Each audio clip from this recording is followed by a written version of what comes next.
Well, welcome everyone again to part 3 of our Shroud adventure, exploring the enduring mystery of the Shroud. Last week, as I am wont to do, I talked too long, and the result was I didn't finish all my slides.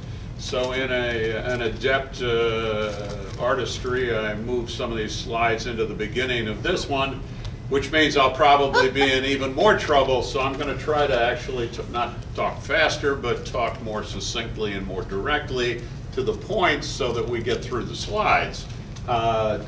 Today we're going to talk about history, but first we still have to talk a little bit about the science, because last time we didn't quite get finished. The main thing we didn't get to is some of the more recent science, which suggests that some reasons why the carbon-14 date is likely spurious.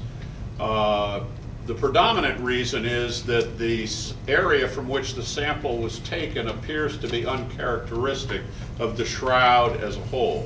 No one is impugning the honor of the carbon labs.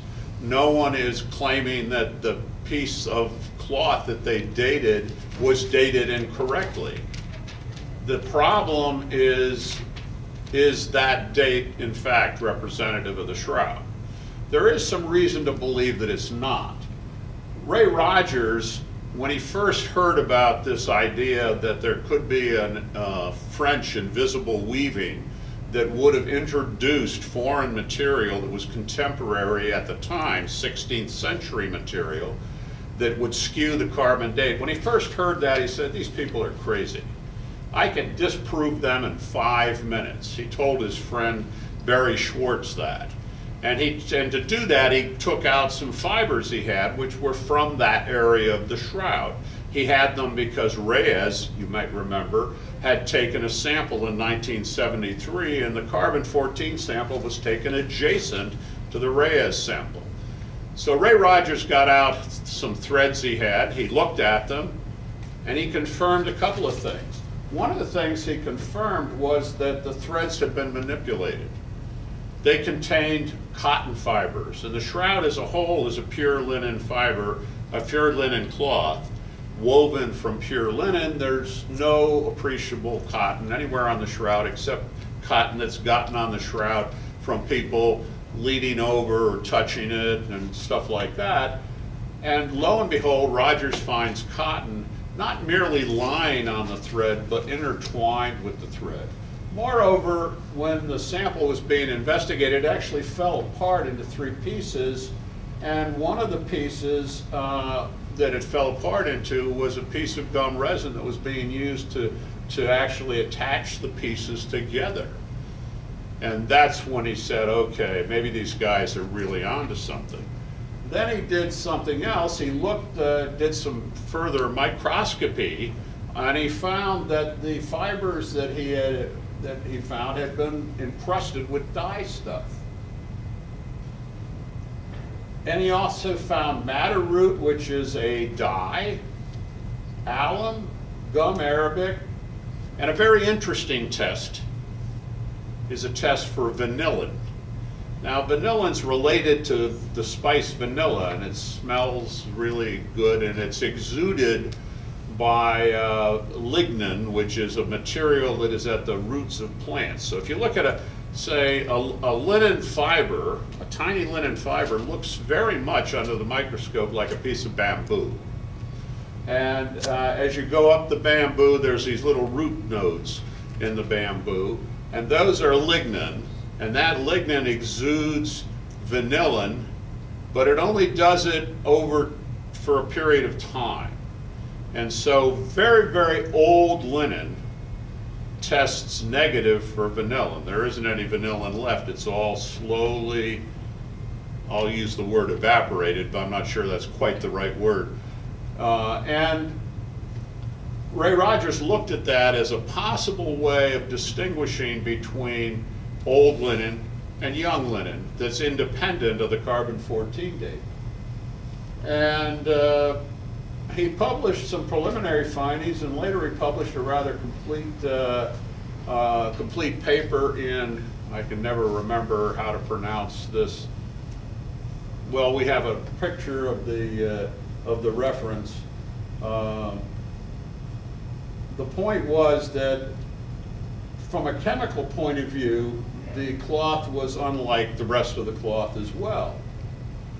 And there's that is Thermochemica Acta. That's a prominent chemical journal.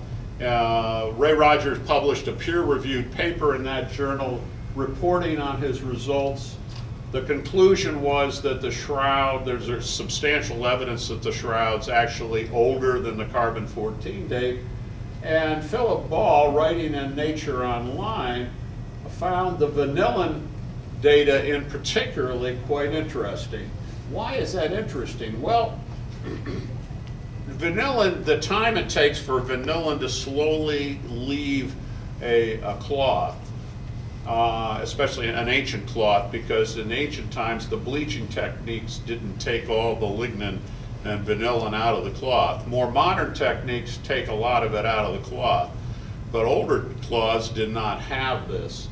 And Ray Rogers and an associate did some studies and concluded that when vanillin reaches the point of extinction, and extinction in this case isn't that there's no vanillin there, but it's gone to a level so low it can no longer be detected by chemical tests.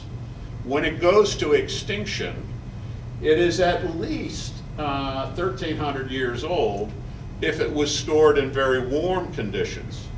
If it's stored in normal conditions, it would be 2,000 years to get to extinction. And if it was stored in cold conditions, it would be 3,000 years old to get to extinction. Now, in all probability, the shroud would probably been stored typically in normal conditions, so it would be at least around 2,000 years old if it didn't test for vanillin. Now, you can't tell for sure because the shroud was in a fire. And the fire, if it reached all of the sensitive parts, would have accelerated the release of the vanillin.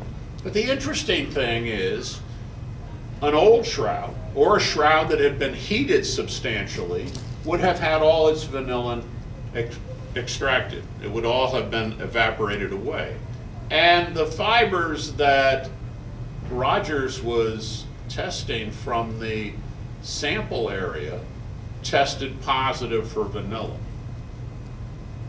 That means that those fibers at least were very young, but the shroud as a whole does not test positive, it tests negative for vanillin. So that's not a very precise test, but it's a very binary test. It says yes or no, and the fibers from the area of the patch test no, that is, there is vanillin present, so that area is young, and that's what the C14 people said. But the rest of the cloth tests no vanillin, and hence is old. So that's interesting. Now, another gentleman, Giulio Fanti, who is an Italian researcher, his doctorate is on, I believe, mechanical engineering. He looked at this work of Rogers because he was very aware of it. I met Giulio in 2008 at the Columbia conference in Columbus, Ohio. One of the things Giulio understood was, hey, you don't have to just date with C14. There are other possibilities. One of the possibilities he considered was the mechanical characteristic of linen fibers. The mechanical characteristics, things like the breaking point, things like the degree of resistance to twisting, those things would, as the cloth gets older, change in value. And so what Giulio Fanti did is he got 9 ancient fabrics, ranging from contemporary to quite recent, from contemporary to quite ancient, 5 from Egypt, 3 from Israel, 1 from Peru. And he applied tests to these fabrics, and he created a calibration curve based on the 9 fabrics. Then he took fibers he had from the shroud and tested them.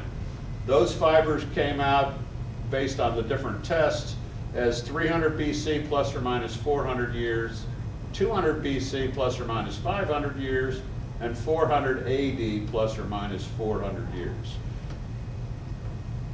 The tests are obviously not as precise as carbon-14, but they're significant, and they all suggest that the shroud is quite old, consistent with possibly being the burial shroud of Christ. When you combine those statistics statistically, you get 333 BC plus or minus 250 years. That's a pretty good result. Now there is a small problem, and that's that the result is a little bit ad hoc. What does that mean? Well, Giulio developed these tests specifically to test linen fibers. And so there isn't a large body of technology that supports this testing methodology. So that's going to have to emerge with time. People are going to have to do it. That's the way science works. You know, one experiment really doesn't count for very much. It's a vote of 1. 2 experiments that confirm one another is a vote of 2, and it still might not be accurate. You've got to get a body of consistent data before you can say that you've got a slam dunk here. But nevertheless, the dating status currently is 4 for 5. Okay, Vanillin suggests the shroud's authentic, and Fonte's 3 mechanical tests, which are independent tests, different kinds of tests of different properties, say it's authentic, and only the carbon-14 is anomalous, and that particular result has been shown to be on materials that have very doubtful provenance. They have dyes on them, they have binders on them to attach things, they have interpolated fibers of cotton on them. All of those things suggest that this is an area that was manipulated. We don't know when it was manipulated, but we do know that there was a practice, a very nice practice, very reverent practice, of cutting little pieces out of the shroud and giving them as relics to things like monasteries and nunneries, and they would put them in a reliquary and keep them. And then the owner of the shroud, who had taken the relic from presumably a rather unimportant part of the sheet, just like the area where the shroud sample was taken for C14, then proceeded to have the area repaired. So it's not implausible that this could be a repaired area. And there's other data which I don't have time to go into, but if you wanted to get real interested, there's a gal named Pam Moon. Pam has been all over this particular topic. She's been taking and showing pictures, examining the micrographs, and doing a lot of work, and she's found all kinds of anomalies, including stitching that nobody had even noticed before, which just shows how carefully people look at these kinds of things. And before she's done, she's going to have probably published the definitive work on why the patch from the C14 data is totally bogus. So we'll see. Well, next time, this is next time, but this was going to be the last slide. Next time, we're going to look at the history of the shroud. Where did this thing come from? And it just happens to be Ash Wednesday, so if you notice my forehead's a little dirty, this is probably a particularly good time to be looking for origins, because it's Ash Wednesday, and on Ash Wednesday, if you go in and they put ashes on your forehead, they say something like, this is my mother's way of phrasing it, they actually use a shorter formula. My mother used to say, remember, man, that thou art dust, from dust thou came, and unto dust thou shalt return, which is sort of a humbling experience, especially when a whole church full is getting ashes rubbed on their faces. And I thought it was really cool this morning, because even the little kids who came up, with their moms and dads were getting ashes on their foreheads, and they just looked thrilled, that they could be part of the liturgy. So that was kind of neat.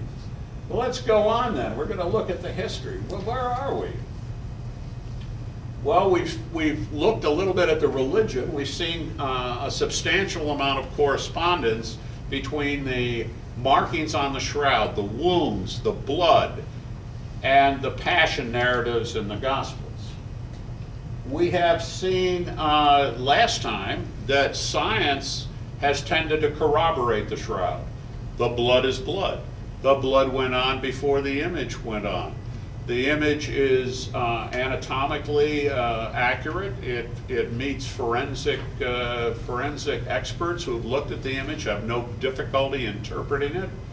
There are hidden things that you don't see on an image, but which are there, like the fluorescence around the blood stains that they detected, which no artist would ever even think of putting on, especially in the 14th century. There's dirt from Jerusalem on the heel. I mean, it gets a little bit wild when you find these things. There's dirt on the nose and dirt on the knee. There's abrasions on the back where you'd be carrying a cross. This is kind of eerie in a sense, because a lot of this stuff wasn't really being looked for. It was found as an afterthought as they were studying the shroud. But that produces another problem, because we only trace the shroud back with particular authority, with virtually day-by-day provenance, to about 1355 maybe, and even that's a little doubtful exactly when it was first exhibited in Liry, France, or Liray. I have a friend who speaks French, and she is forever trying to correct my French pronunciation, and all she manages to do is confuse me.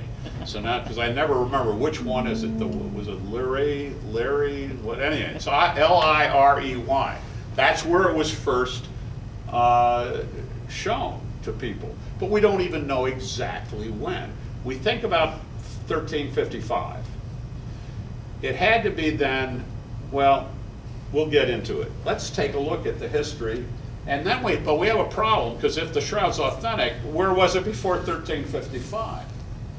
So where do we begin? Well, we can think maybe that there's two beginnings.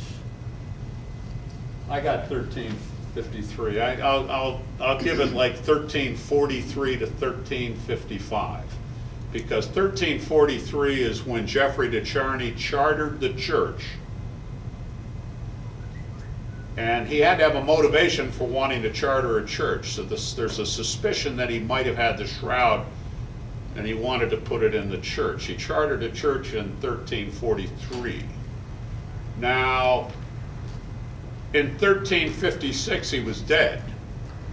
So, because he died on the battle of Poitiers. So somewhere around there, the shroud appears in history. From there on, it's a matter of public record. But then there's the primary beginning. If the shroud is authentic, then it begins in a tomb in Jerusalem, in the reign of Pontius Pilate, either in 30 BC or in 33 BC. We're not really sure when Christ was crucified. 30 and 33 BC are the dates that fit the best. Okay. So let's look at the known history. The shroud appears in Liry, France. And on no side, now I've got 1349 to 1354. Why 1349? Well, there was a fire in 1349 in the cathedral at Besançon. That's my French friend explaining that Besançon is not the way you pronounce Besançon. So Besançon had a cathedral kind of place where they had a shroud. And in 1349, the cathedral burned down and the shroud was thought to have been lost. So maybe, just maybe that shroud was in fact the shroud that ends up in Geoffrey's hands. We don't know. We do know that Geoffrey died on 19 September 1356, defending the King of France He was the bearer of the oriflamme, which is the banner of France, and someone came to spear the king in the midst of the battle, and Geoffrey de Charny took the spear, took one for the king, and that was the last one he took. He had been an extremely vigorous and well-proclaimed knight. He had been all over the place, and reading, he actually wrote 3 books on chivalry. So Geoffrey de Charny is a fascinating guy. Now, we have this interesting thing, which is a pilgrim's medallion.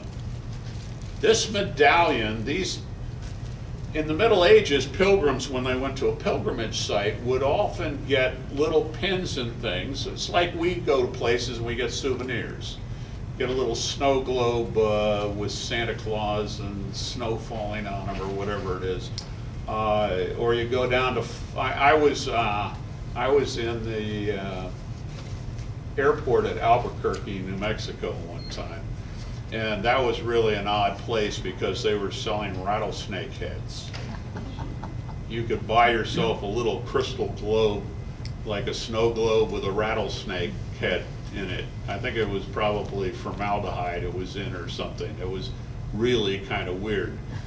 I told my wife I almost got one for her, which isn't true, but it really kind of creeped her out. So anyway, this is a medallion, and they would get medallions at these sites when they went on pilgrimage.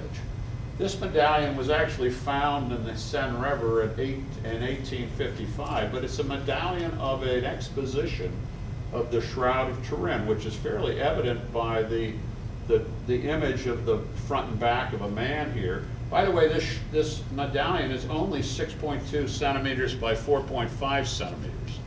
So it's a little bit bigger than 2 inches on one side and about 1.5 inches or so on the other side. So it's only a little thing. But it's quite detailed, so somebody put a lot of effort into making this, and it shows 2 coats of arms. These are interesting because the coat of arms on the left is the coat of arms of Geoffrey de Charny. The coat of arms on the right are the Duvergy arms, the arms of Jeannie Duvergy, who was the wife of Geoffrey de Charny. And Dan Scavone likes to, who's a historian, we'll talk about Dan along the way here. Dan likes to point out that the presence of Jeannie Duvergy's arms suggests that she had something to do with the Shroud. It's not just Geoffrey, it's Jeannie Duvergy.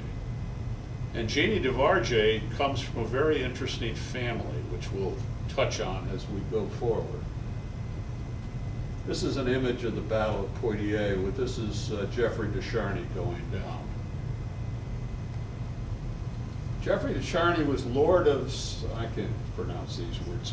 He was lord of those places, and he was not a very wealthy knight. He was a very respected knight. He was a member of the Order of the Star. In fact, he was one of the founding members of the Order of the Star in the French, and that was a group of knights that valued honor above all things and vowed never to run in battle. Well, he didn't run at the Battle of Poitiers. On the other hand, maybe he'd be alive a little longer had he done so. Interestingly enough, he was so honored that the king, 2 kings, and I can't remember which kings are which, but the first king made an endowment for the church he was endowing in 1343, and another endowment was made by the next king. So they changed kings in the middle here. And this is the one that he defended in battle, but this is before the battle. The endowment was, so 2 endowments were made for this church. The church was founded in 1353, finally, and it was dedicated, and it was eulogized by the local bishop. We're going to see this guy again, Bishop Henry de Poitiers, Bishop of Troyes. This is a reproduction of an image of Geoffrey de Charny II, who is the son of Geoffrey de Charny I. They are said to have looked very much alike, so this gives you some idea of what Geoffrey de Charny looked like. Now, there is another bishop, and this is one of the things that makes Shroud, interest in the Shroud, so fascinating. This bishop, Bishop Darcus, Bishop of Troyes, who succeeded Henry of Poitiers, he was bishop from 1378 to 1395, and around 1389, he is supposed to have written a memo which was found, a draft of the memo was found in the archives of someplace, not the Vatican, or not the archives in Troyes, indicating that, complaining to the Avignon Pope Clement VII, that some bad things were going down in his diocese. People were showing fake relics. And he knew they were fake relics because he said his predecessor, Bishop, by the way, he was responding to a presentation of the Shroud of Turin, which it wasn't called the Shroud of Turin at that time because it was kept in Liry. And the predecessor bishop, he claimed, Henry de Poitiers, had declared the Shroud a forgery. And he said he had interviewed the painter, and that pretended miracles were staged to validate this relic.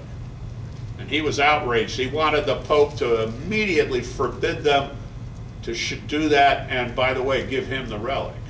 I think he had more than, a little backstory is that he was building a cathedral at the time and needed money. And all the money was going off to Liry, this little church in Liry, to see the Shroud. All the people were coming. At least that's what people say. I don't know whether, how I hate to malign somebody who's been dead so long. So the bishop was ordered. Now, interestingly enough, what did the Pope do? Now, this is in supposed receipt of this memo, which the Pope, by the way, there is no sign in the Vatican archives the Pope ever, or the Avignon archives or wherever, there's no sign that the Pope ever received this. But the Pope told the bishop to shut up under pain of, the condition was he was told to go into perpetual silence and not to stop complaining about this thing. But he also told them to stop calling it the true Shroud when they exhibited it, that they should call it a representation of the Shroud, which they did for a while, until everything blew over and this guy went away, and then they went back to doing what they had done before, which is venerated as the true Shroud of Christ. So what's going on? Well, this is Jack Marquardt. He's a historian. I've got three that I'm going to mainly feature, but there's others floating around. But Jack, Ian Wilson, and Dan Scavone are the three kind of Shroud historians that I find interesting. Jack kind of blew up the Darcus memo when he showed that there really wasn't one. That the memo that had been published was actually composed of fragments of two other documents. Well, that kind of blew a hole in the case. The guy that had done it, a fellow named Chevalier, who was very, very prominent, I think he's a Jesuit. You can't trust those Jesuits, right? I'm Jesuit trained, I can say that. I went to Jesuit high school and Jesuit college, so I can say you can't trust those Jesuits. That's not fair. You can trust about half of them. The good Jesuits versus the bad Jesuits. But anyway, and the people change sides on which ones are the good ones and which ones are the bad ones. It's kind of amusing. Because there's a lot of liberals, shouldn't use that word. Anyway, my dear friend Chevalier was who created this document. He's been dead a lot longer than long before I was born. He got a gold medal for this, which was presented by the French Academy of Inscriptions in 1901. Notice 1901. What was going on in 1901? In 1901, they were debunking the Secunda Pia photographs. So he kind of got rewarded for being one of the best debunkers. Interesting. So the research subsequent to the 1898 photograph of Secunda Pia pretty much deflated the significance of the darkest memo because there isn't any paint on the Shroud of Turin. So we're going to come back to this. This is an interesting historical interlude. What was Bishop Darkis talking about? And it turns out Dan Scavone thinks he knows exactly what Bishop Darkis was talking about. And it's fascinating. So there are tons of documents, and I'm not going to go through them, but there's a whole bunch of correspondence between the various, the Avignon Pope and the folks that are showing the shroud. The memorandum of Art Darkis is just the last one. And there's an article about all of this in Shroud Spectrum, number 8, called The Luray Controversy by Luigi Fossati. And you can find this online by going to www.shroud.com, PDFs. If you go to just Shroud, and I think it's in your handout, I think I put that one in, and if you didn't get a handout when you came in, they're bound in the back table.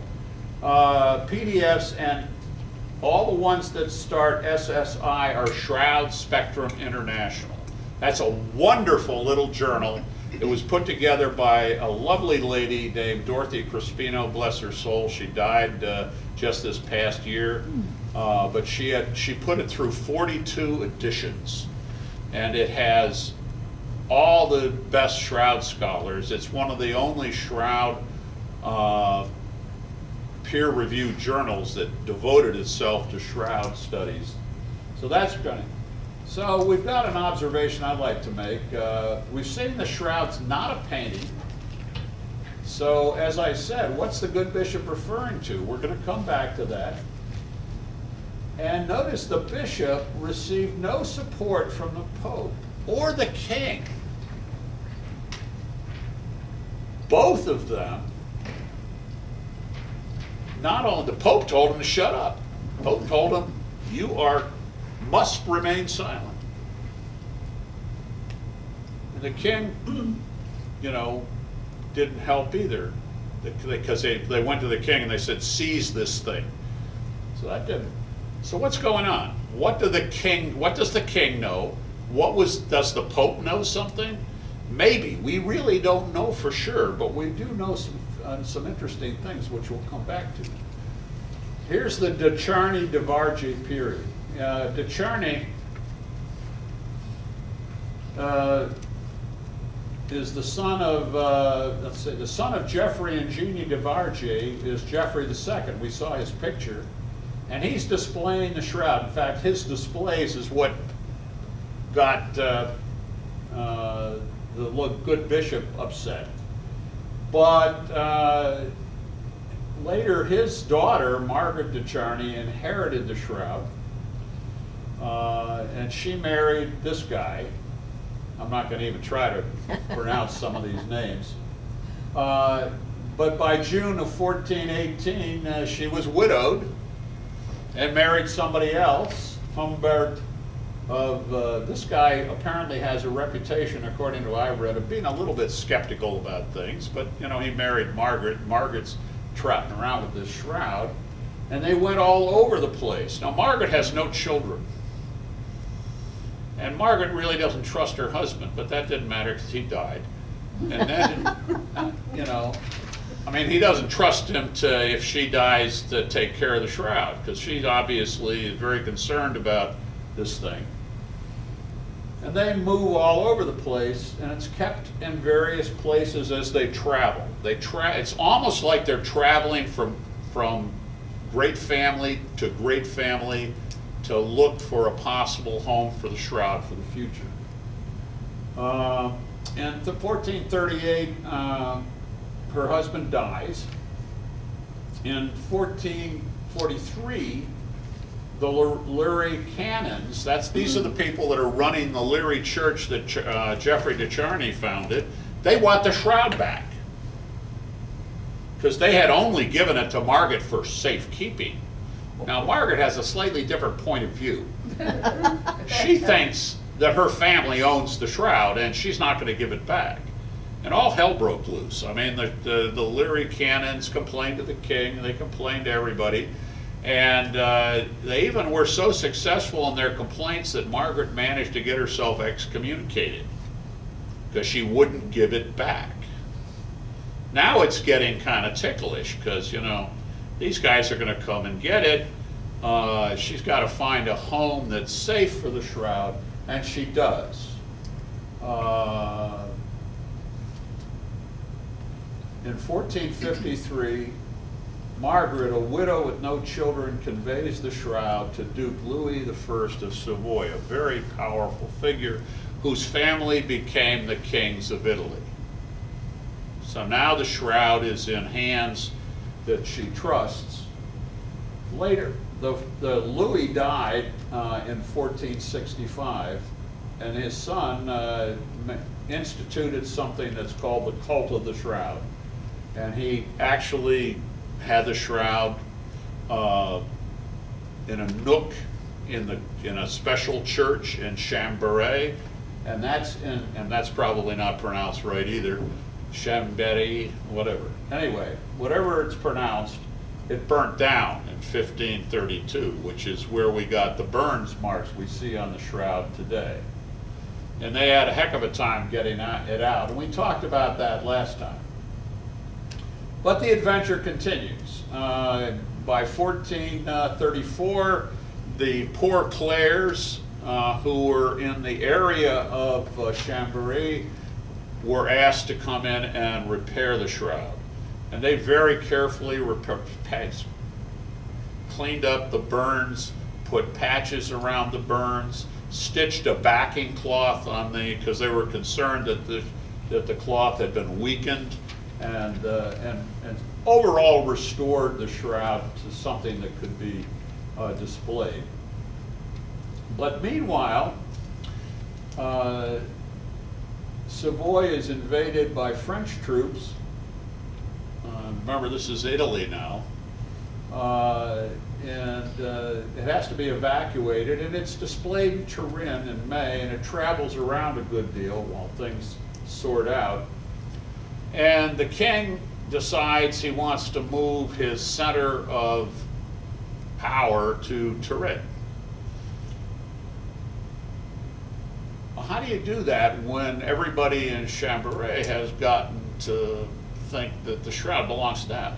See, every place you put the shroud, the local community takes a personal interest. It becomes sort of part of the community.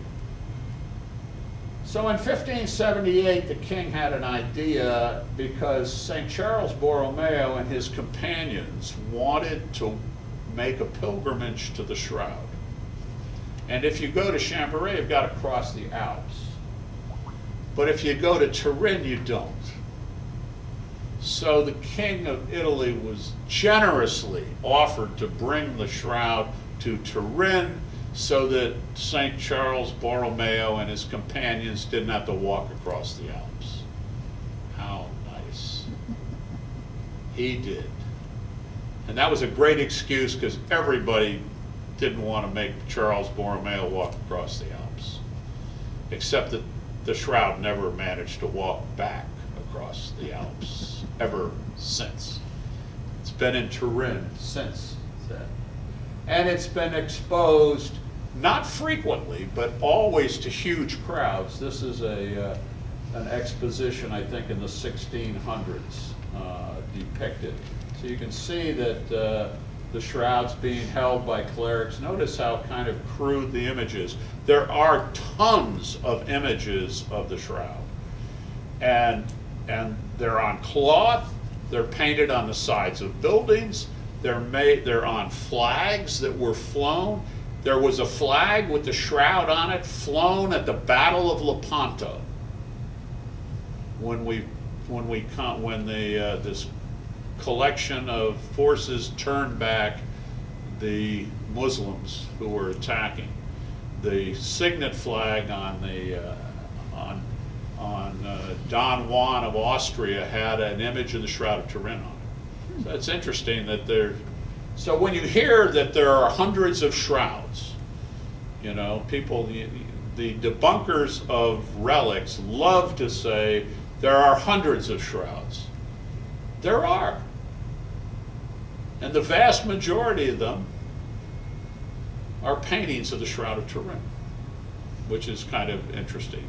But there's no reason to believe that there might not have been more than one cloth that would be legitimately and accurately said to be a shroud. Well, now we're pretty much, when we get to 1898, we're pretty much to where we talked about last time, so there's not much more to say about that. All of a sudden, the world changes. One photograph, and the shroud goes from something that everybody thought, well, that's a pious thing, that's nice, they put this thing out every 25, 30 years, you know, and it's nice that these religious people have something to feel religious about. To all of a sudden, what is this thing? And we're still in the what is this thing phase, because frankly, we don't know. We don't know. How could it be real? Well, if it's real, what does that mean? It means that it must have been in the tomb in Jerusalem in the 1st century. How is that possible? Well, here's the timeline. We've just looked at rather quickly at the known history, which starts somewhere around 1355, give or take 5 years, all the way to the present. But what about all this? It turns out there are a few interesting dates that we can talk about. 70 AD. Anybody know what happened in 70 AD? The destruction of the Temple of Jerusalem? Jerusalem was destroyed. And the Christians got out of Dodge just before it happened and fled to Pella, according to Eusebius. They might have taken the shroud with them then. We don't know, but we do know that it probably was out of Jerusalem, maybe somewhere around then. But we don't know. There's a big question mark. And then in 544, what happened? Well, in 544, well, we'll see a little bit more about it, but in 544, a Persian army was turned back from the city of Edessa. And it was turned back allegedly as a result of a miracle involving a cloth with an image on it. Then we got 944, this cloth, whatever it was, an army picked it up from Constantinople, went to Edessa and said, we want the cloth, give us the cloth. Because in the meantime, Edessa had been conquered by the Muslims. And the people in Constantinople were busy collecting relics. So let's go ahead, though, and we'll break it down. So the known history represents about a third of the timeline. And based on something that I'm going to call the mandelian conjecture, we can fill in this third roughly, actually go all the way from 544 to 1204, and we'll talk about that. We still have this problem, and we have this little problem here, the 2 question marks. What's going on there? Well, we'll talk about it. What's the mandelian conjecture? Well, the mandelian conjecture is that there was this thing called the mandelian, which was a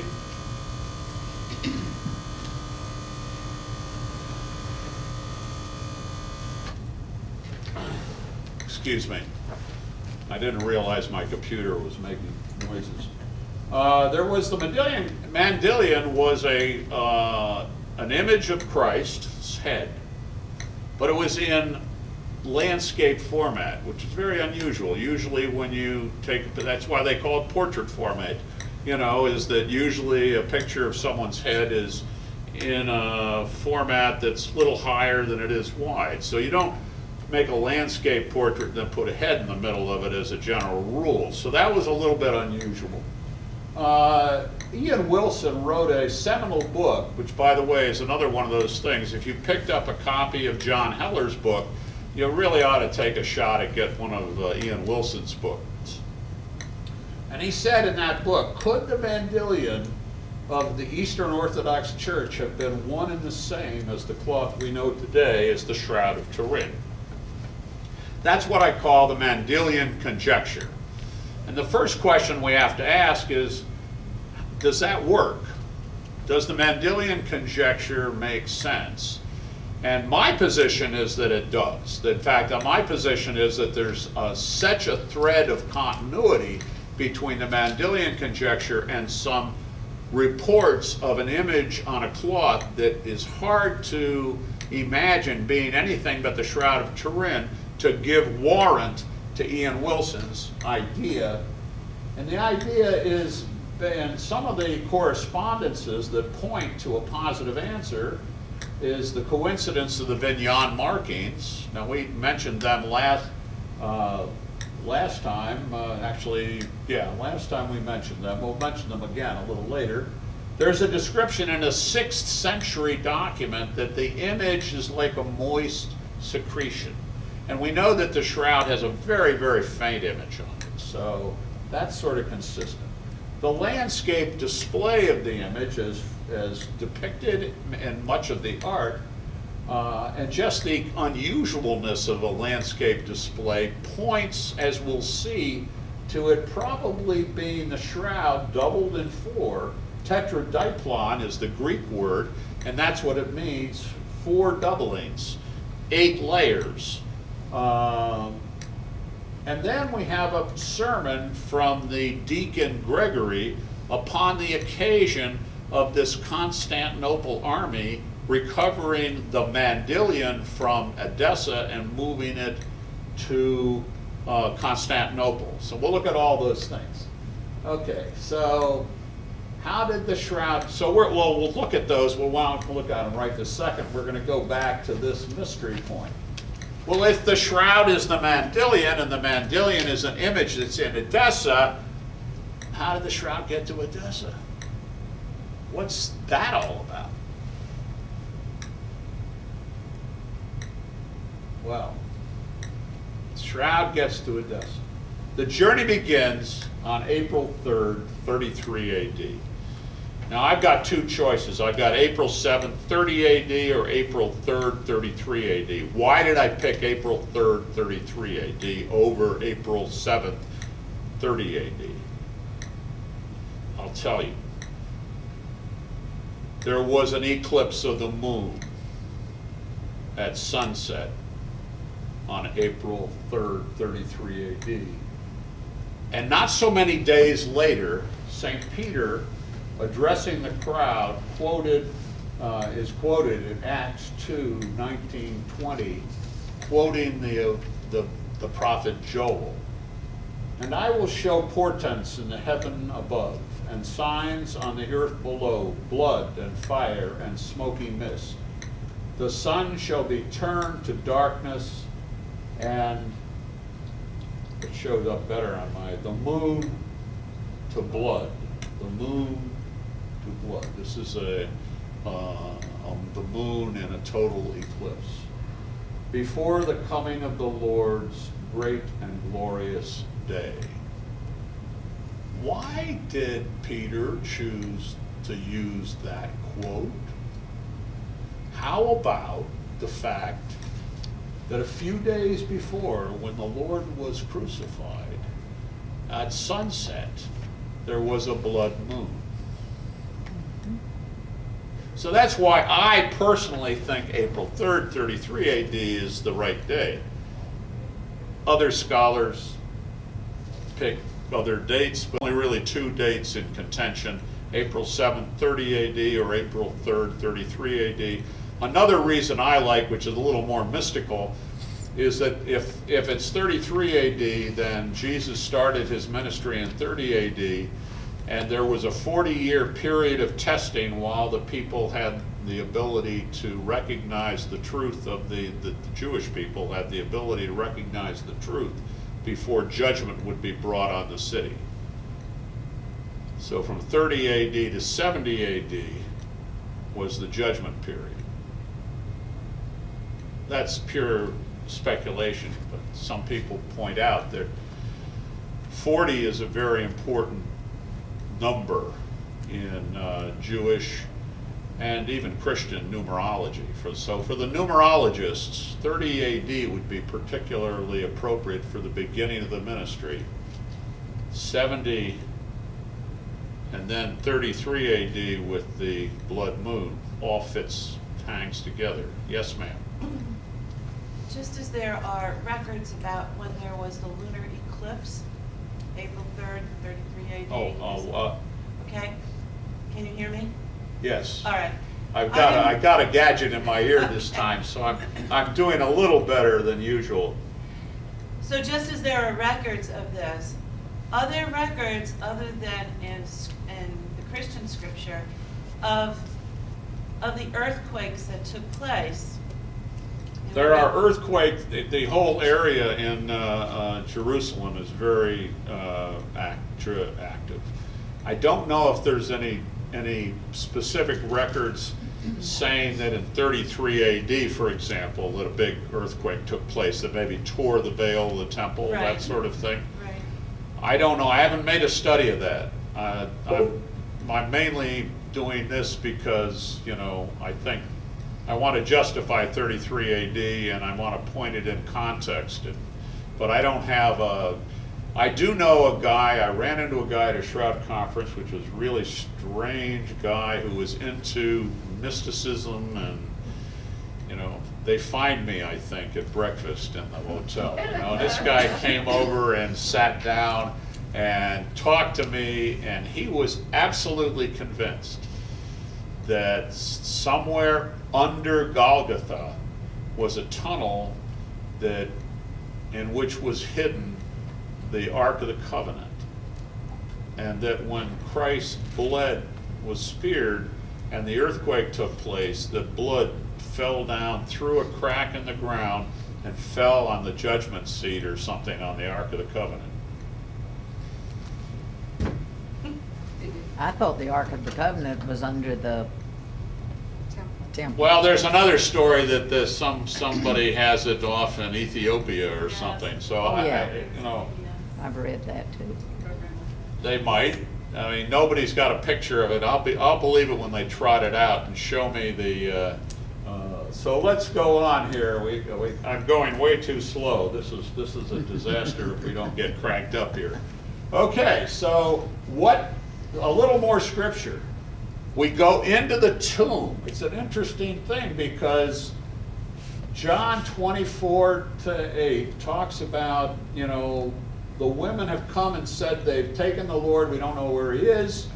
And John and Peter run to the tomb, and Schoenfeld wrote a book. He's a Jew who's, I think, an agnostic or maybe even an atheist. He wrote an interesting book called something like the Jesus Conspiracy or something, which I read, and he had an interesting interpretation of this passage. Peter's a fisherman. John is a fisherman too, but he's from a kind of he knows the high priest. He's from a sort of a highfalutin family. He actually let Peter into the place of the high priest at the time of the trial.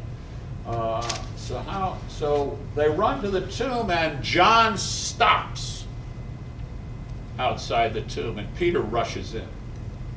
And then John said, well, all right, it's going to make me ritually unclean. I guess I'll go in too. But they saw he bent down. The two were running together, but the other disciple outran Peter, reached the tomb first. He bent down to look in. He didn't go in. And saw the linen wrappings lying there, Then Simon Peter came following him and went into the tomb. Simon Peter, you know Simon Peter, he's the rambunctious one who is always getting in trouble.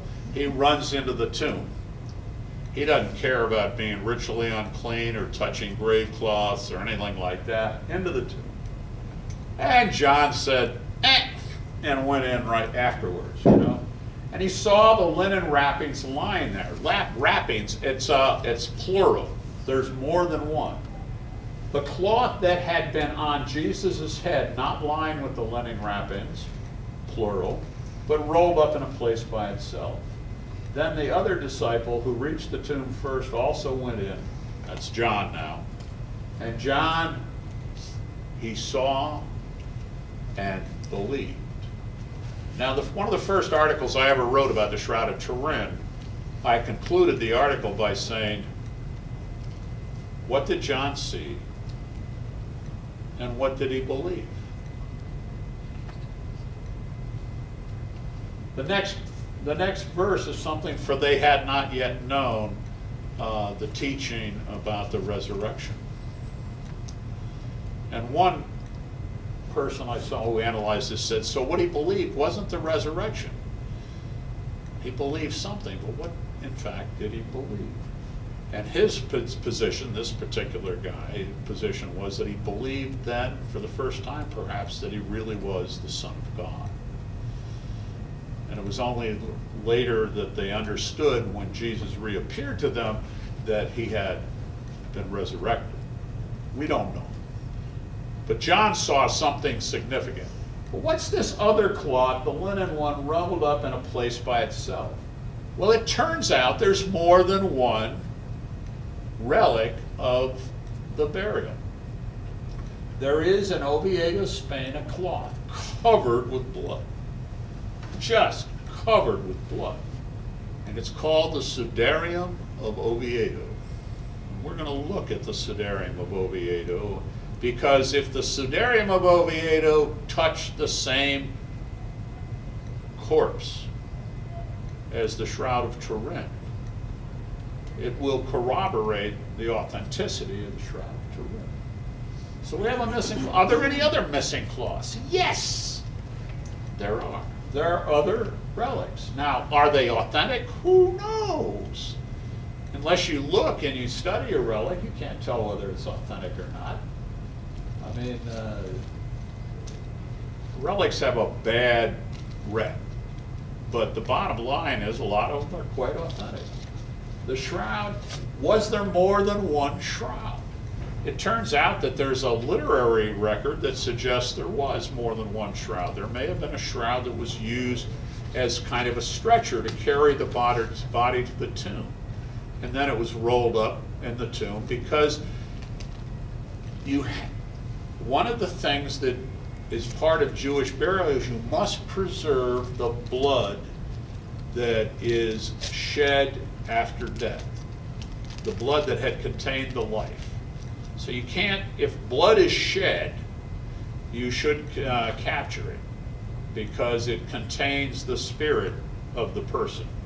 And that there's actually I have a whole article on the topic about, Jewish practices that was authored.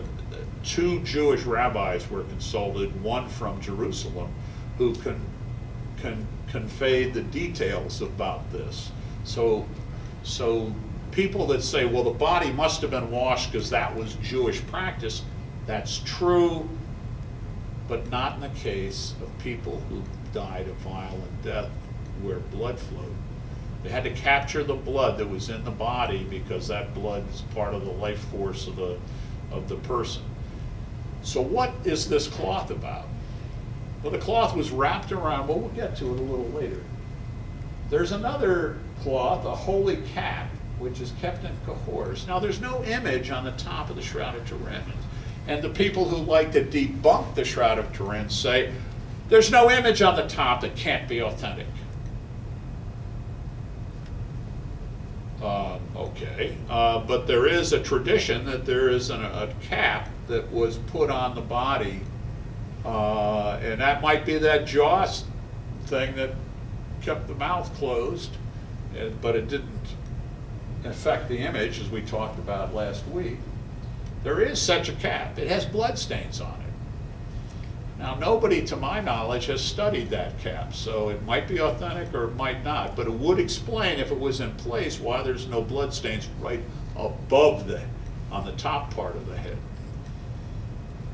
So, there's also something called the Veronica. And it's interesting that Veronica means vera icon. And vera icon is two words. It's sort of a messed up thing, because vera is Latin and icon is Greek. One word means true and the other means image. But there's this history of the Veronica. And we don't know whether the Veronica is a separate cloth, a separate relic. There is a relic being preserved in Manipello, Italy, that is on a very finely woven, gossamer-like, silkish image that you can see through. And some people think it's the Veronica. The only problem is its provenance goes only back to the 16th century. Some people think it's the Veronica and that it was stolen from the reliquary in Rome when Rome was sacked 100 years earlier or something. I'm not sure when that sack took place. Rome's always getting, these various places are always getting sacked. We're going to be seeing another sack very shortly here. Then there was an image at Besançon. Remember Besançon with the fire? Well, the shroud that had been lost had been recovered. And we'll mention that a little later, but the French Revolution came along and they seized this thing and they said, oh, this is a miserable painting, and they had it torn up for bandages to be used for soldiers in the field. The French Revolution thereby destroyed that particular relic. Well, now we've got a shroud in a tomb, and who got the shroud? So this is kind of like musical chairs. Who are the possible candidates that might have gotten the shroud? Well, the mother of Jesus might have gotten the shroud. The Apostle John's fairly logical, because he was, after all, one of the first two people to enter the tomb. The Apostle Peter, he was sort of the leader of the pack. He may very well have gotten the shroud. And there's actually some textual evidence that suggests that Peter had the shroud. Joseph of Arimathea owned the thing because he bought it. So, and there's some tradition about Joseph of Arimathea, although it's a very late tradition. And then there's this story about the Apostle Jude Thaddeus, who is likely a relative of Jesus, probably a cousin. And there's a strong tradition that somebody named Jude Thaddeus sent the image to Edessa. But we don't know who's telling the truth. Why all of the silence? Why don't we know about this thing? Why didn't somebody write about it? Well, think about it. If you were a small persecuted community that in fact quite often was taken to places like the Colosseum and fed to lions, covered with tar and mounted in the garden of Nero to be burned as a sort of an ornament at garden parties, persecuted and your books taken out and burned, maybe if you had something you really valued, you wouldn't like to see it talked about in public very much. Now, there's also the fact that burial cloths are ritually unclean. The shroud contains an image, and images were forbidden by Mosaic law, although that's mainly artificial images, but nonetheless, and revealing its existence would just encourage your enemies to seize it. That's probably why we don't hear a whole lot about the shroud. There is a legend, though, and the legend is the legend of Abgar V. Abgar V was the king of Edessa until about 50 AD. He is supposed to have had something like leprosy, and he heard that Jesus was a great healer, and he sent a messenger to Jesus asking him, hey, I hear that you're not real popular with the powers that be. Why don't you come to Edessa? You can heal me, and we'll take care of you. That's sort of the sum of what the message he sent. Jesus is supposed to have sent him back a letter. Some people say he just dictated something to the messenger, and the messenger subsequently wrote what he was dictated and said, I can't come now, but I'm going to send a messenger.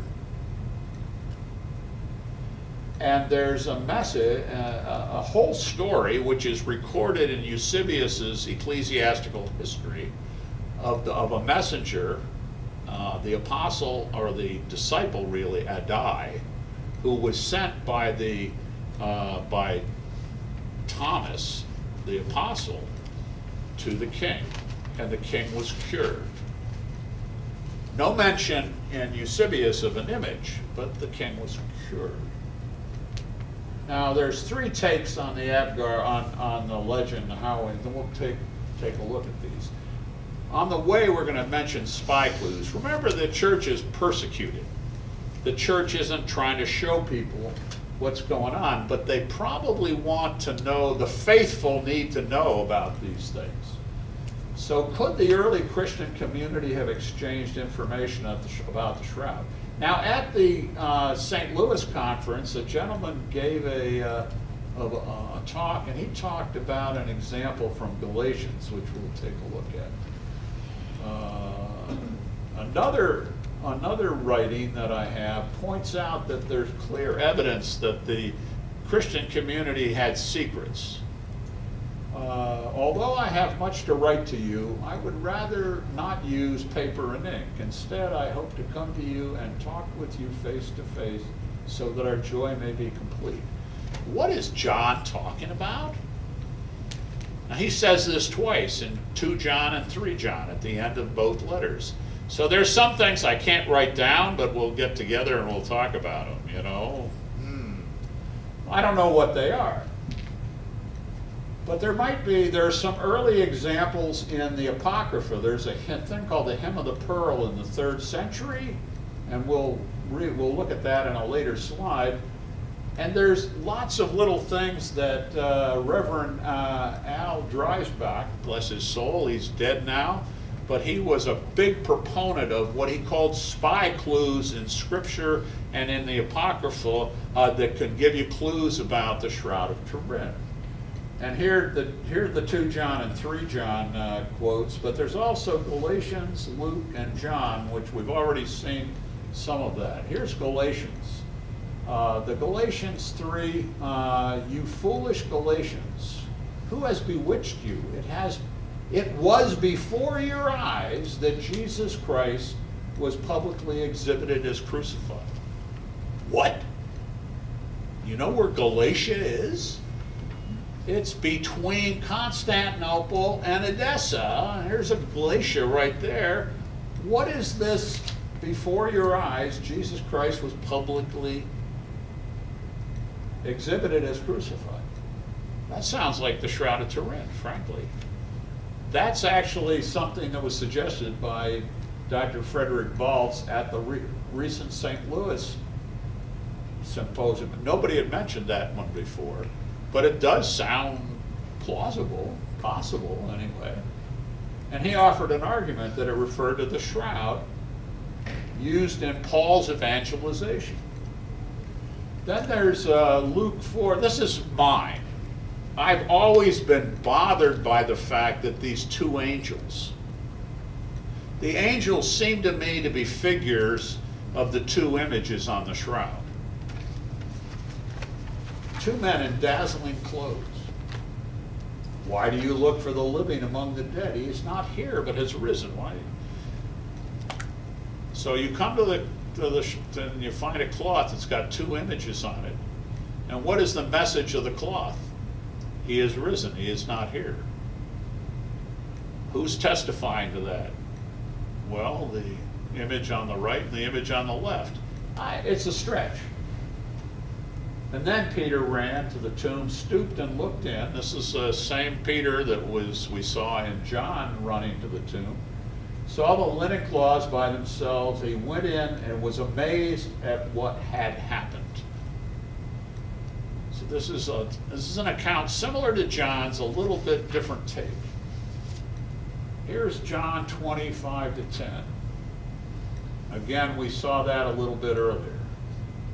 For as yet they did not understand the scripture that he must rise from the dead. That's the thing I mentioned before. What did John believe?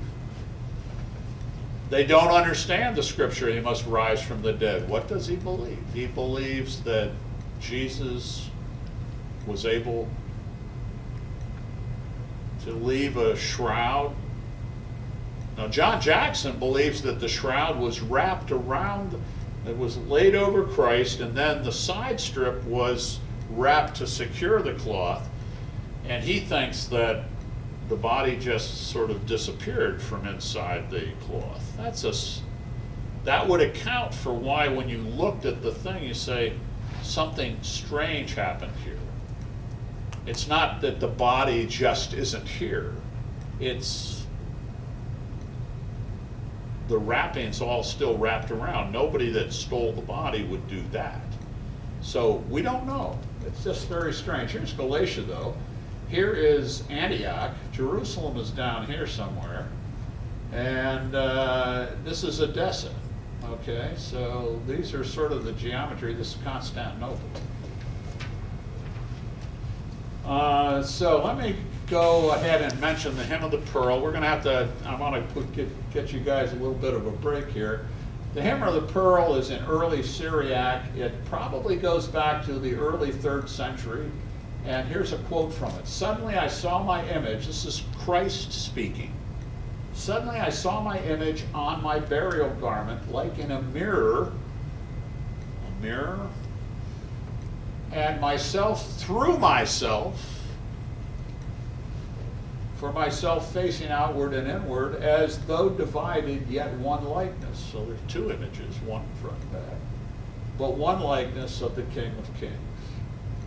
Now this is embedded in an apocryphal work called the Acts of Thomas. And interesting, Thomas is the one who's supposed to have sent the shroud via Adai to Edessa.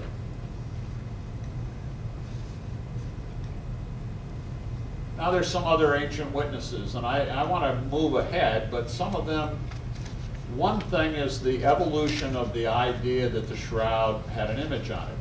Eusebius, no image. He mentions the image of the Abgar message, but no image. Then in the late 4th century, we have an account called the Doctrine of Adai, which has the image being painted with choice paints. So now we have an image. By the 6th century, in the Acts of Thaddeus, which is another, we have a Jesus, instead of his image being painted, he washes his face and wipes his face on the shroud. Again, remember we're talking about the image of Edessa, which is only has a face, and it starts being called made without hands. Finally, there's a 6th century Arabic rite in which it says, Peter ran with John to the tomb and saw the recent imprints of the dead and risen man on the linens. And finally, in the 6th century, Gregorius, who is sort of a contemporary of these events, gave an account of how the image sent to Abgar saved the city during the siege of Khosroes the Persian in 544 AD. So now we're in Edessa. Now there's been iconoclasm all through the ages, so images are not always real popular. Sometimes they're seized and destroyed. So there's a lot of reason to be concerned if you have an image. One of the images, one of the horrible ones, is in somewhere around 700 to between 686 BC and 715 BC. There was Jewish iconoclasm, and they destroyed the Nehostano, however you pronounce that. It's the bronze serpent that Moses held up in the desert. And these clowns, well, it's not nice, but they destroyed something that was a relic from Moses. That was one of the things I think that was supposed to be kept in the Ark of the Covenant. It got destroyed. Wow. So you got to be careful with these things. Here's, now Wilson thinks it's the mandelian. He thinks it got transferred from Edessa to Constantinople in 944, that it disappeared in the sack of the city, later to reappear in France. Jack Marquardt's chronology is a little different. He thinks the shroud was taken by Peter to Antioch, and that in Antioch, both of these places were constantly under siege, constantly having floods or earthquakes, and the idea was that in either place that the shroud was hidden either for safety or to protect it from natural disaster. In one case here in 362, Julian the Apostate attempted to seize relics of Antioch, and they were hidden by a guy named Theodoratus. Now, and that included the shroud in Jack Marquardt's view, but that he was then martyred and nobody knew where he hid him. And it was only discovered again after an earthquake destroyed the church, and in the rubble they discovered where it was found, hidden. And it was evacuated then to Edessa in advance of the Persian attack. So both ways we get to Edessa.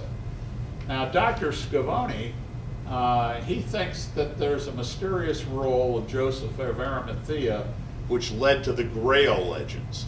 Now, the only impact this has, Dan is a big Shrouds historian. His view is that the Grail could very well be the Shroud. The Grail led, that is, not that the Grail exists in a sense, but that the myths and the stories brought back by the Crusaders from Constantinople actually refer to the Shroud of Turin. Because the Grail contains Jesus' body, it captures Jesus' blood, it's only displayed rarely in gradual manifestations. And there's a similarity to something called the Edessa Easter ritual, and what Robert de Clary saw in Constantinople. What's the Edessa Easter ritual? In Edessa, it was kept in a gold chest, a scrinium, and on Easter it used to change its appearance according to different ages. It showed itself in infancy at the first hour of the day, childhood at the third hour, and adolescence at the sixth hour, and the fullness of age at the ninth hour, when the Son of God came to his passion and cross. This sounds like it might refer to a liturgy in which the shroud was shown gradually. We don't know. But this is a text about Edessa. So now we're in Edessa. It's the 6th century, and suddenly there's a shift in the art representing Christ. We got to Edessa anyway. That's pretty good. By the way, this image here is shares many features with the shroud, and it is an image that comes from the 6th century, and it's in the church of St. Catherine in the Sinai, in the middle of the desert, which is why it was preserved so well. Most of these things have been either not preserved well or actually defaced and intentionally destroyed by the various iconoclasts. In some cases, the place was overcome, assaulted, destroyed by the Muslim armies or the Persian armies. The Muslim army, currently the shroud, the place where the shroud, where some of these images are depicted, is the Hagia Sophia in Constantinople, which is now a mosque. And some of these images are on the walls of that. And these are the images that inspired Paul Vignon to try to make a list of unusual markings that he felt were characteristic of this sudden emergence in the 5th, 6th century of the frontal image of Christ with large eyes, a couple of wisps of hair, a U-shaped thing over the nose, a little V over the nose, a slash across the chest here, which was often misunderstood or represented by artists as a break in the tunic. All of these features which Vignon found on the shroud, and he thought that and Ian Wilson believes that these were features in art that were inspired by the mandelian. That is the image of Edessa. So what's going on? Here's an image that I stole from an Ian Wilson presentation, discovering more of the shroud's early history, which if you Google discovering more of the shroud's early history, you could find Ian's whole presentation, because I think it's online. I mean, I steal only from the best sources offered by Professor Google, and I do try to check them for some degree of accuracy and credibility. But Ian Wilson is somebody I trust pretty much. He shows here that many of the images of Christ were shown in this landscape format, which is hard to explain. Now, the mandelian is reported by Vagrius in his history of the church as saving the city from the Persian attack in 544. So that's how we kind of place the image of Edessa, the mandelian, in Edessa in 544. Now, various people have different stories. There's a story that it was recovered from the wall, that was hidden in the wall of the city to protect it at some point in the past and forgotten, and then recovered in the aftermath of a flood in 525. And there's all kinds of stories. You just don't know what to believe. But this one is, at least from 544 on, it's pretty clear that the image of Edessa was in Edessa. Now, what's the image of Edessa?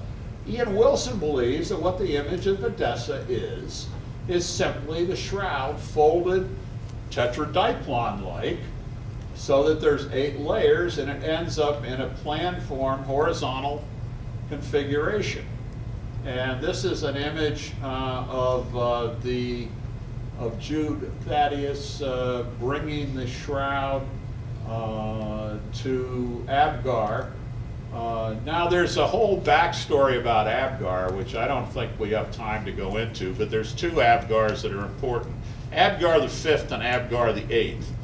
In all probability, the Abgar the 5th story is retrojected by Abgar the 8th into the past. Nobody knows whether Abgar the 5th really was converted to Christianity or not.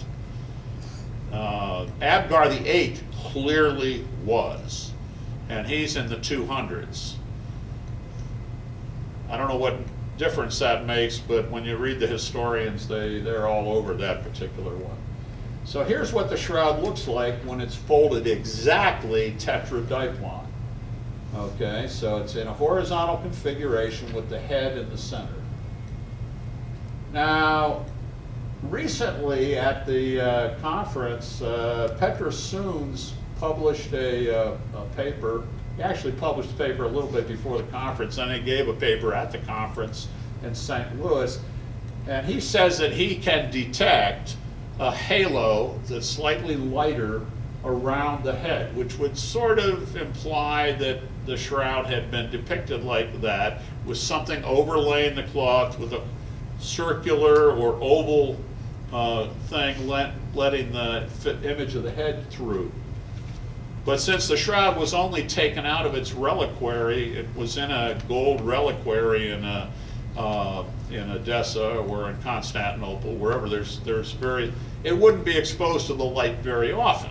So you wouldn't expect, it's not like they took it outside and laid it out in the sunlight, but there does appear to be some mild lightening around the head, so that might be. Now this is interesting because this is the lid at Templecombe. It's a wooden panel. Unfortunately, when it was first discovered, it was shown to the local cleric, and he decided he was going to clean it up. He knew nothing about it, so he just scrubbed the surface. And the result was he managed to mess up the image quite a bit. And it was probably more brighter. If it had been professionally restored, it would have been interesting to see what it looked like. But it's in, again, it's in a horizontal plan form. It appears to have been to be the wooden lid of something. Rex Morgan, who's an Australian shroud researcher, thinks that it was possibly the cover of a reliquary that the Knights Templar may have kept the shroud in. In any case, it's in the tetradiplon kind of horizontal plan form. It has a head. I don't know that the head is, I think the picture is pretty crude and it isn't clear that it's the shroud, but it certainly has the big eyes.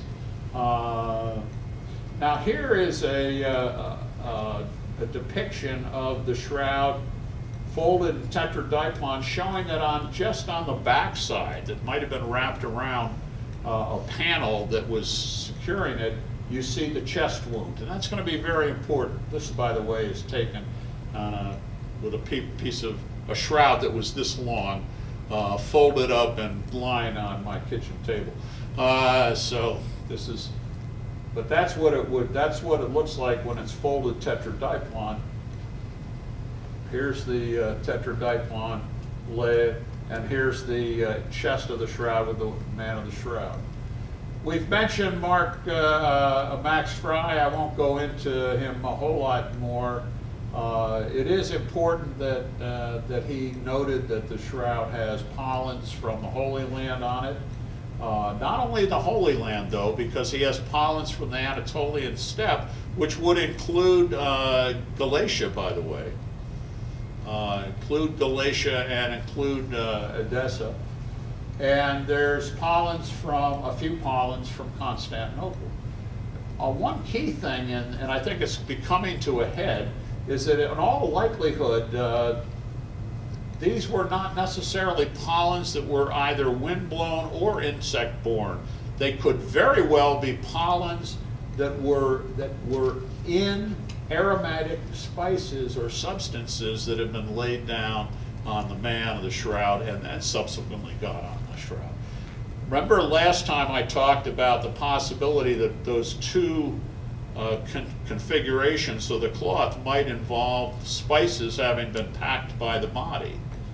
Well, interestingly enough, one of the pollens, the one that Max Fry classifies as a thorn bush, is of a genus that has almost exactly the same shaped pollen as a major plant that was used in the creation of aromatic spices.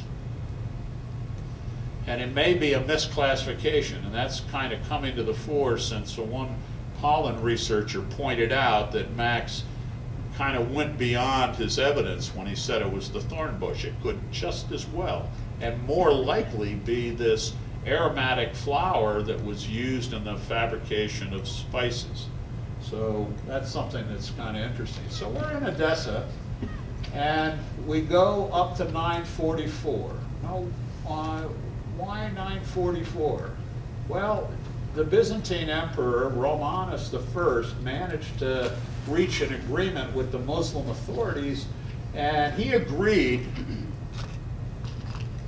to exchange for the mandelian 200 Muslim prisoners and 12,000 pieces of silver. I guess they wanted the image of Edessa in Constantinople. Now the Christians weren't real happy about this, but they really didn't have much to say about it, because in fact they sent a messenger with the army who had seen the real thing. So the first thing they tried to do is they tried to pass off a copy. That didn't work because the army had with them someone who knew what the real thing looked like. So they got it and they brought it back to Constantinople. And on August 15th, 944, the mandelian arrives in Constantinople to overwhelmingly popular celebration. The whole city was celebrating that it had arrived. It was taken to the Emperor Constantine VII and his brother-in-laws, and at that time they looked at the image and they described it as a moist secretion as well. We had seen it earlier described as a moist secretion in a 6th century document, but they described it as a moist secretion and difficult to make out. and blood is mentioned. Now remember, this is, up till now, has been presented as a napkin that Jesus rubbed his face against after cleaning his face. It hadn't been mentioned. Blood has not been a major factor. Notice, though, that in a icon, in an image that is, this is a little image in a document that illustrates the document showing the arrival of the mandelian. Notice the mandelian is shown, and there's a face on it, and it's shown as part of a large cloth. That already suggests the Shroud of Turin. Now, the very next day, August 16th, the Archdeacon Gregory gives a homily. And he says something, I think, very telling in the homily. The splendor has been impressed uniquely by the drops of agony sweat sprinkled from the face. Okay, that's the moist secretion. And the drops of agony are the agony of the Garden of Gethsemane, because that was the next step in trying to explain. See, all of these descriptions, choice paints, moist secretion, not made by human hands, these are all attempts on the part of people to explain something that they had seen and didn't really have a whole lot of background on. These are truly the beauties that produce the coloring of Christ's imprint, which has been embellished further by the drops of blood sprinkled from his own side. Well, how did Gregory know there was any blood on the mandelian sprinkled from Christ's side? Unless they had actually unfolded the mandelian and found that it was the image of, found it was the Shroud of Turin, and that lo and behold, there was blood, a blood stain on the chest and other blood sprinkled. And this would be right on the back of the folded shroud, right on the back. Blood and water there, talking about the head, and image here, I guess, and blood and water. Blood and water is the, at this time before the burns, you would have seen the blood and water separating as it separated across the back. An image here. The mandelian at that point was revealed in Constantinople to be more than just the face of Christ. But it goes a little further. Oh, there was a witness at Constantinople, Robert de Clary, a chronicler of the Fourth Crusade, which was sort of a disastrous crusade. It started with the idea of putting the rightful emperor in place at Constantinople, and he was going to pay the army. When they put him in place, he reneged on the deal because he discovered he didn't have enough money to pay the army. And so the Crusaders, you won't pay the army, we'll take it. And they sacked the city. And in the course of sacking the city, they also stole everything that could be moved. These horses, for example, which I forget where they are now, but they were stolen from Constantinople and now ornament a European city. So that's how, I mean, they went to a lot of effort. These are full-size horses, bronze horses, gilded bronze horses. I forget where they are, Venice or someplace. Here's what Robert de Clary said. Robert said, there was another church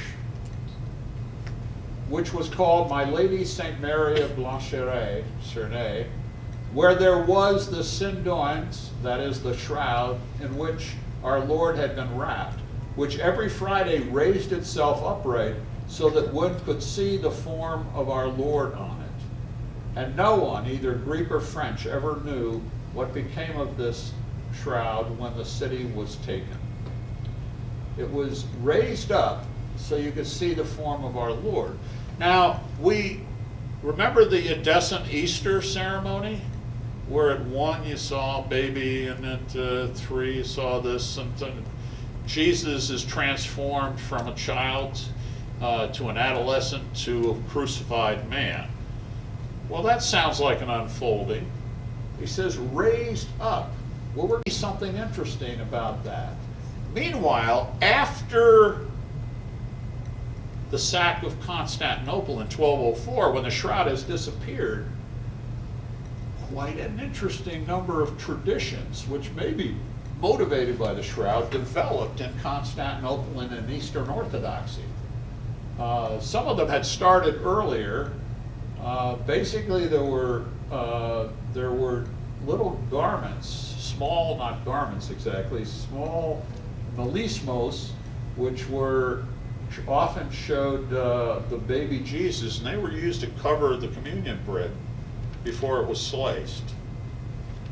And then there were epitaphoi, which were, this is a rather heavily deteriorated one. I think I have some here's one shown in carved in ivory, which is Christ laid out on a cloth.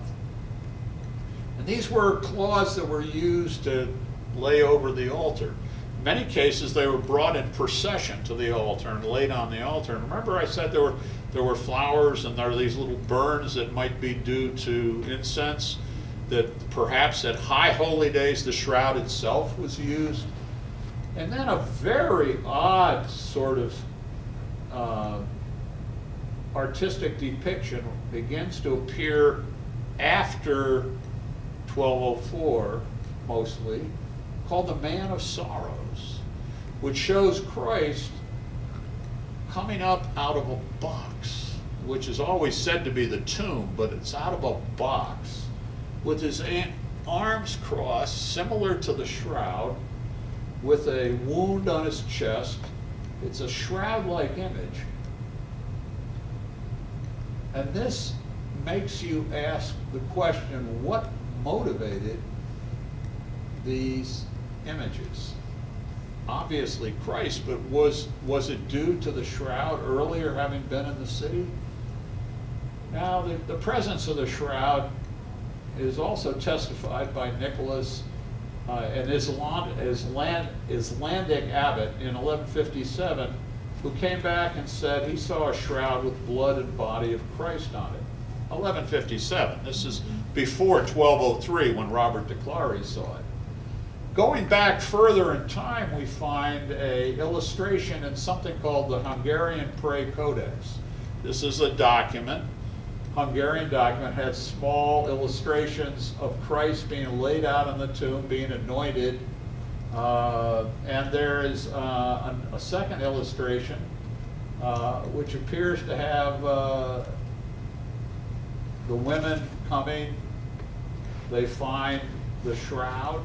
This appears to be the shroud. Why do I say it's a shroud? Well, for starters, it has a pattern on it that looks like a herringbone, intended to convey a herringbone weave. Understand, this image is small. It's in a book.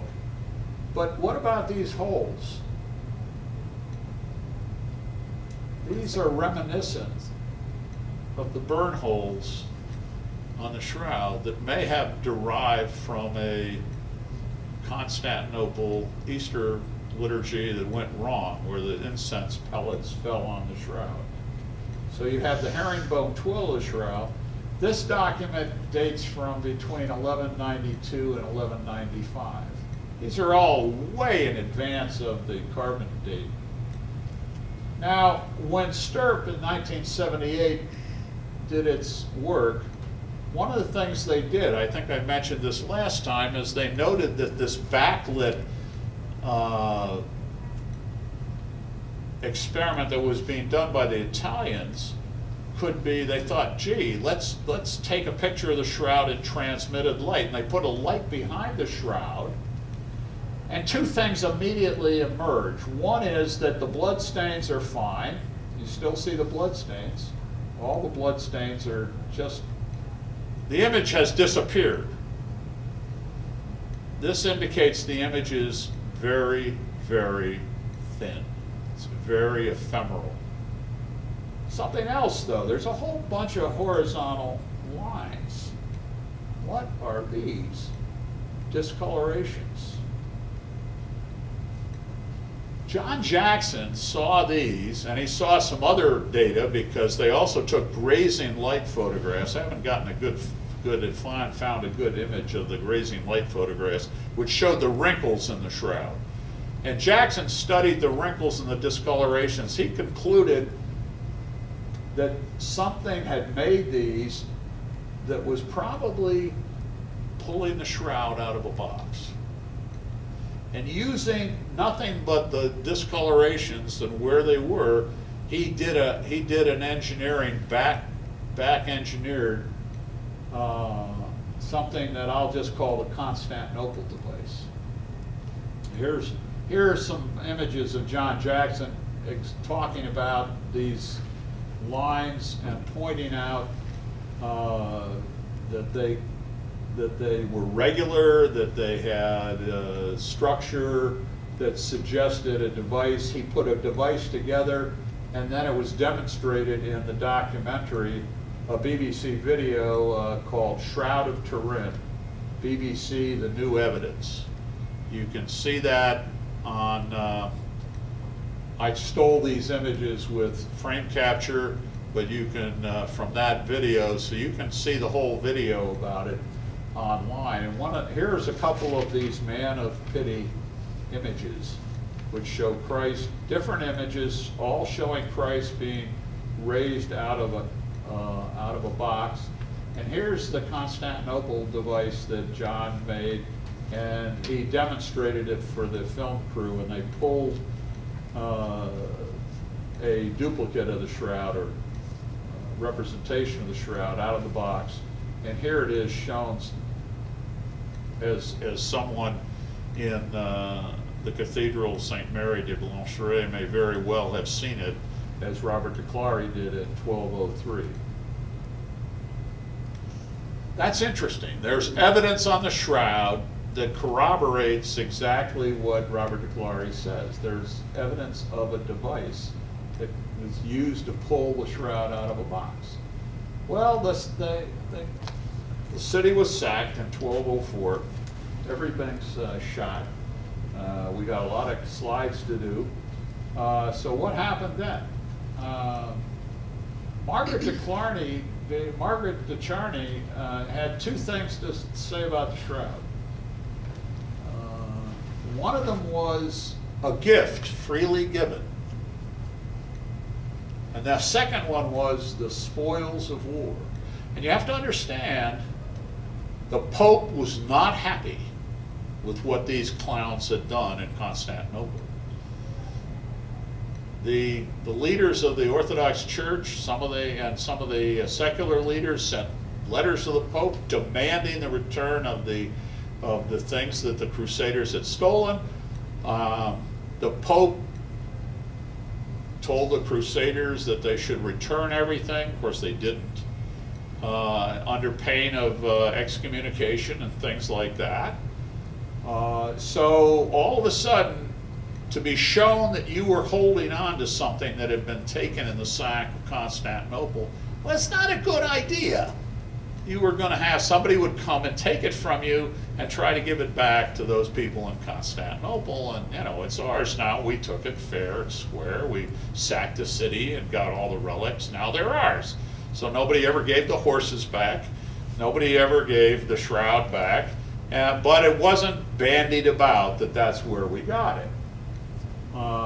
We've seen now there's two stories that you have to kind of look. One is that this fellow named Othon de la Roche, who was a major figure in the Crusades, he ended up being the Duke of Athens. He was given Athens, and there is documentation that he got the shroud, took it to Athens, where it proceeds to disappear.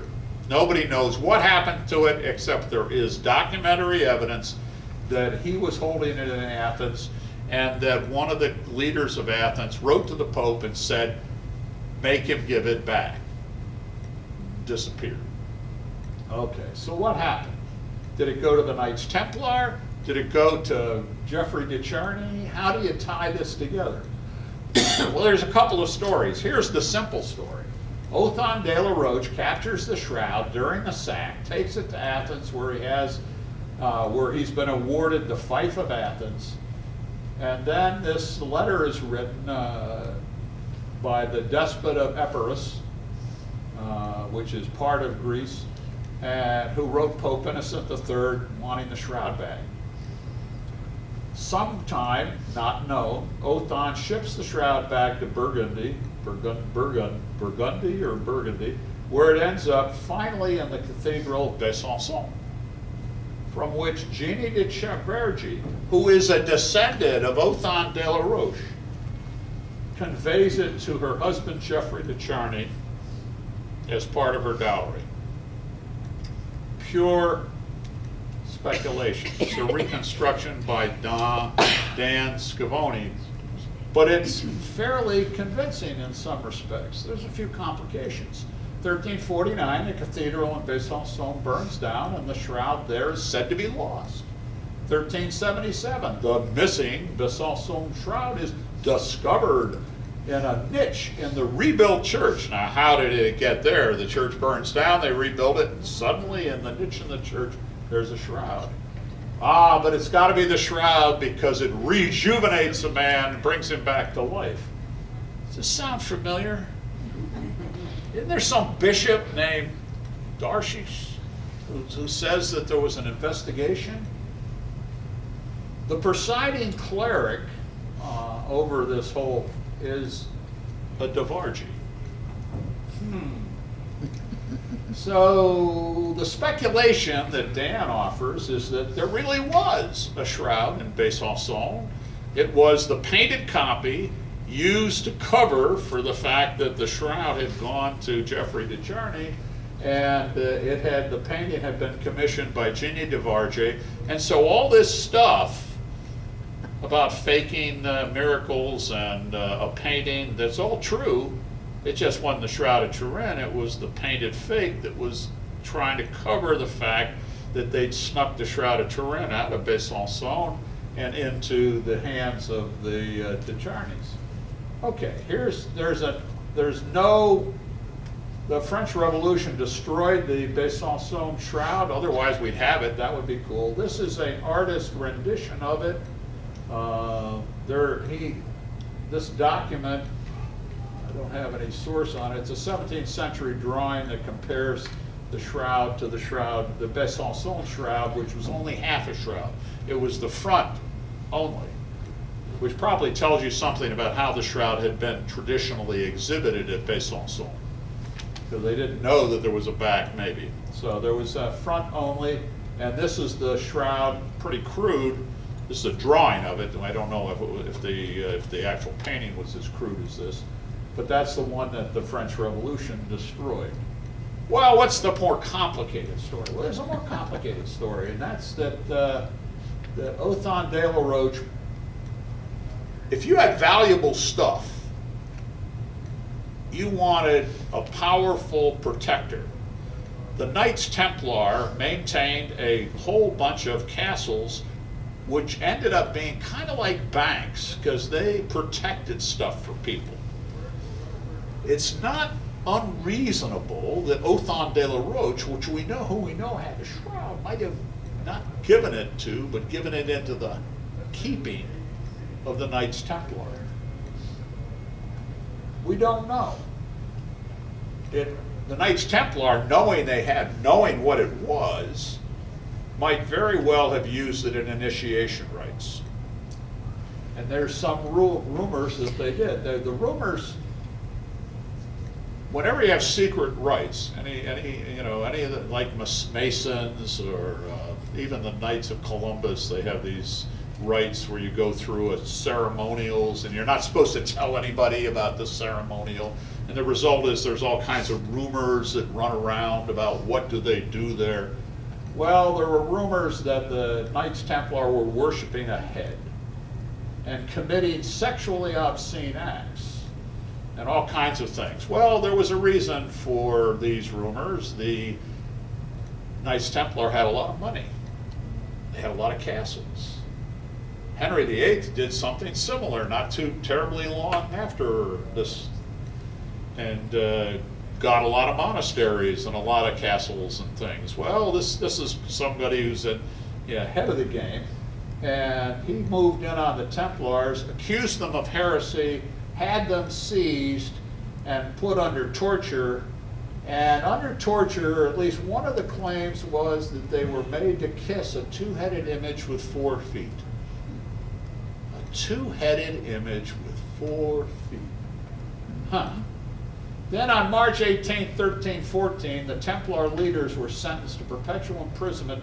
Jacques de Molay, Geoffrey de Charny. Huh? Who's this guy? This is 1314. Master of Normandy, proclaimed their innocence and they are burned. They changed their testimony. They say we were forced to say those things. We didn't mean them. It's not true. And they were burned to death for their trouble. But one of them has a name very similar to Geoffrey de Charny. We don't have any evidence that they're related. But isn't that weird? He bears a name very familiar to us. So perhaps that's a key to how it got to Geoffrey. Here's a sort of an artistic reproduction of the Templar ritual, which comes from Ray Downing's The Real Face of Jesus presentation. That's a kind of a fascinating one. It shows the cloth being displayed, hung over a bar. And this time it has 2 heads, a head here, a head on the other side, 4 feet, 2 on one side, 2 on the other side. The Templars were presumably expected, based on their testimony, to kiss the feet of the image on the shroud. These are some frames that were taken from the Ray Downing video that kind of depict that. It's not unreasonable. What about the sudarium? I want you to see the sudarium. What about this second linen? It left Palestine in 614 AD to escape a Persian army that arrived from Spain. It arrived in Spain around 1618. Remember, Spain is under the control of the Muslims, and as well, or at least they're coming into Spain, and it moves north in Spain and ends up in Oviedo. The belief is, after careful study, was that with Christ actually on the cross, in order to preserve the blood that would otherwise flow from the body through the mouth, the pleural fluid from the lungs, and the fact that he'd been stabbed, his head was wrapped with the shroud, with the sudarium of Oviedo. They couldn't wrap it all the way around because the head was up against the cross, so they only partially wrapped it. And then somebody held their hand to the cloth to keep it in place as he was taken off the cross. He was laid on the ground for a period of time. The cloth was secured in place, and the body was carried. Again, how would you carry the body? You might carry the body on another cloth, because there are other cloths that are testified to by pilgrims that went to the Holy Land that didn't have images on them. Now, the interesting thing is that people who studied this indicate that I made this one, but this one was in the Ray Downing image, and this one is in a book on the sudarium. All show that there's correspondences between the blood and the image on the shroud that actually map geometrically to the shroud.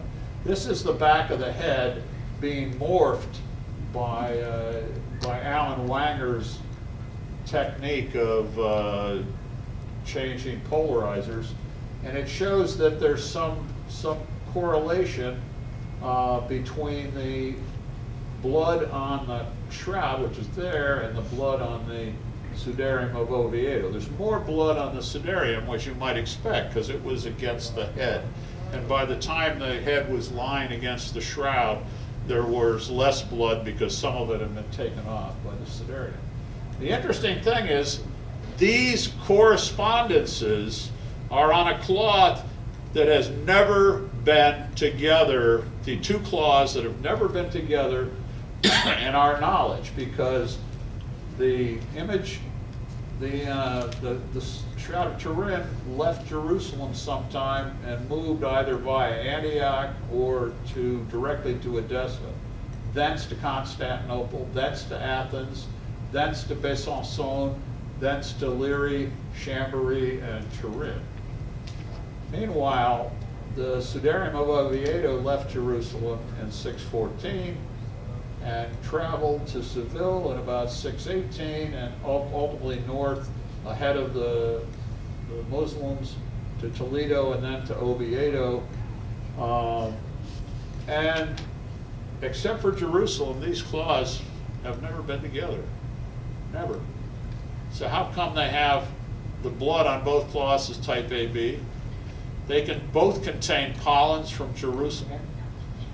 They have blood stains that correlate closely with blood stains on both claws. I think this is pretty powerful evidence that it's, this is just sort of by way of review. Here's a plausibility map of what we've talked about today. We've covered the history of the Shroud of Turin, much of it conjectural, but much of it pretty strong, I think. And we see that, that the Sudarium is a particularly interesting correlate. We've seen the mandelian influencing art, which through the Vignon markings can be connected to the Shroud. It can doubly be connected through the tetradiplon idea. We're going to look at, next week, we're going to look at some other things. We've established, I think, today that a plausible prehistory exists. But what is the Shroud? What is the image? How did it get on the Shroud? Can we make one? Next time, we're going to talk about the image and the skeptics. So I hope you'll be here next time.